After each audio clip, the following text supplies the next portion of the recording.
x'għandek fil-lunchbox? Ereb. Ommi wkoll moħħa biex ittini l-frott. U biex taxxaqa dis-sena l-iskola ma nistgħu nieħdu xejn ħlief ħaxix, frott u ħobs. Kulħadd jgħid li bil-frott u l-ħaxix nikbru aħjar, imma sfihom daqshekk speċjali. Mela l-frott u l-ħaxix huwa parti essenzjali tad-dieta minħabba n-nutrijenti li hemm ġew fihom. Aħna meta nitkellmu fuq frott, ħafna drabi nitkellmu fuq vitamini u minerali. Allora ħafna drabi wieħed jassoċja dawn il-vitamini ma' frotta waħda u jgħid tara malejna ħanuħu frotta vitamina C pereżempju mill-larinġa.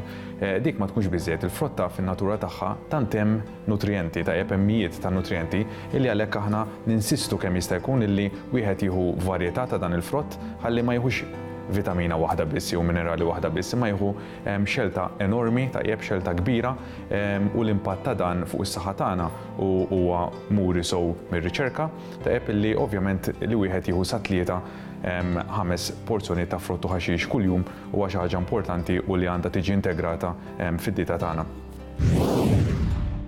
Ħafna jaħsbu li l-aktar diffiċli hu biex iddarri l-itfal iż-żgħar jiklu l-frott u l-ħaxix. Però r-riċerka turi li anke fl-adolescenti sar diffiċli ħafna li dawn jażlu l-frott u l-ħaxix fid-dieta tagħhom. L-influwenza tal-junk food u n-noqqas ta' ħin qed itelfu ħafna l-għażliet għaqlin tal-adolescenti.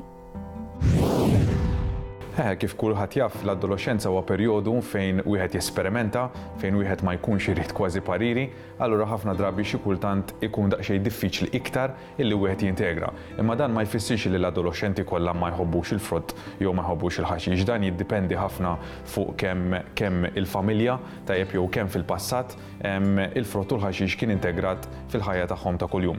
Biss meta jkollna adolescenti illi l-frott u l-ħaxix ma jħobbux, l-għan ta' dietitian ħafna drabi jkun illi jagħti pariri diversi, tajjeb pariri iktar daqsxejn iktar oriġinali, tajjeb fejn jintegra l-ħaxix mhux biss bħala platt ħaxix waħdu, imma jiġi integrat b'ħafna riċetti oħra li nistgħu nagħmlu b'varjetà enormi.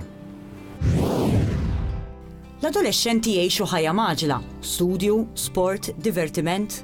Il-frott u l-ħaxix jgħinu biex jagħtu l-enerġija?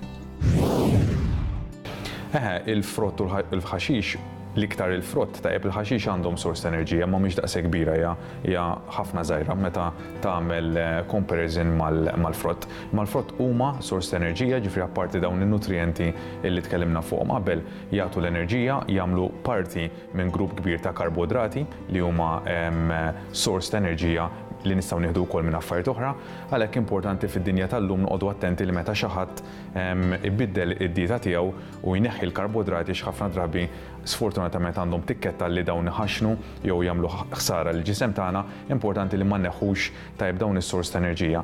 Meta aħna nieħdu l-frott u meta aħna nieħdu l-frott speċjalment bħala snack, aħna qed nagħtu enerġija ta' dak il-mument li l-ġisem għandu bżonn, huwa importanti tajjeb li din l-enerġija nagħtuha u nqasmuha sew matul il-ġurnata tagħna f'kuljum. Mhuwiex faċli li tippreżenta frott u ħaxix lill-familja tiegħek. Se nagħtukom iżda 4 pariri ħfief li wieħed jista' jipprova. Kulu kemm tistgħu flimkien bħala familja. Ħallu il-frott u l-ħaxix fejn jidher. Ibagħtu lill-adolescenti stess jixtru huma il-frott u l-ħaxix.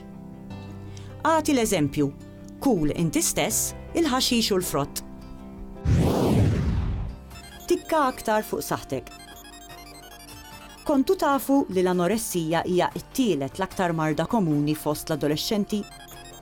Din hija assoċjata mal-mard mentali peress il-persuna iddaħħal fissazzjoni f'moħħha li hi tidher ħoxna, meta fil-fatt dan ma jkunx minnu. Fl-Istati Uniti biss hemm madwar 24 miljun persuna li jbatu bl-anoressija u nofshom jispiċċaw jingħataw kura għad-depressjoni. Sarriċ juri li 70% ta' tfajliet adolescenti jammettu li dak li jaraw fil-mezzi ta' komunikazzjoni qed iġielhom ikunu aktar konxi ta' kif suppost għandhom jidhru. Persuna anoressika jkollha xar fraġli ħafna, ġilda xotta u dwiefer dgħajfin. Il-qalb ta' persuna bl-anoressija ġieli tibda tħabbad biss ma' 60 taħbita fil-minuta, jew anke anqas. Tikka aktar fuq saħtek għada.